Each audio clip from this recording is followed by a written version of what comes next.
Welcome back. Well, the day after illegal immigrant Pedro Espinoza was released from prison, he shot and killed 17-year-old Jamil Shaw Jr. That young man's father, Jamil Shaw Sr., making an impassioned plea on Capitol Hill this week. Listen. Why was this violent illegal alien allowed to walk the streets of America instead of being deported? Why was ICE not called to pick up this violent invader? We were promised that the federal government would keep us safe from violent illegal aliens. Do black lives really matter? Or does it matter only if you are shot by a white person or a white policeman?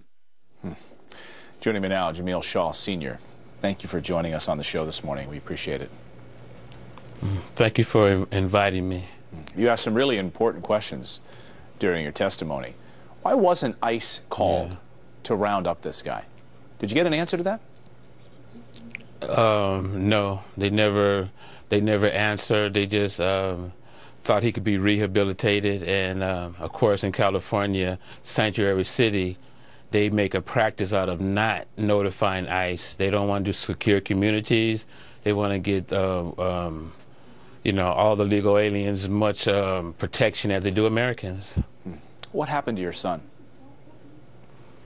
Oh, he was shot dead, like you say, by Pedro Espinoza. He was walking home from the mall.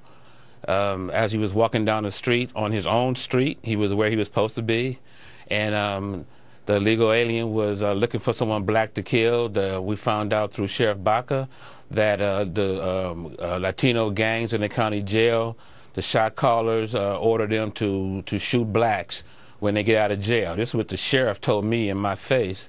And when he got out, he was looking for someone black to kill, and he ended up in my neighborhood instead of, and he went to his a neighbor's house to visit, and he ran to my son, and he saw him, and he figured this was the perfect person, and he shot him dead right there, shot him in the stomach, put him on the ground, and then walked up to him and shot him in the head and killed him right there in the street.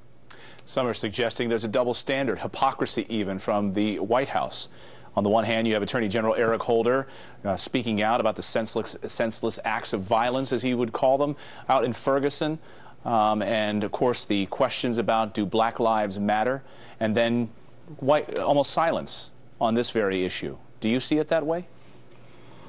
Oh, yeah, it's straight, you know, hypocrisy. You know, they say black lives matter, but in our community, what we see, they don't matter. We see black lives being murdered all over the streets, memorial sites everywhere, and they only say something if you're killed by the police or the white people.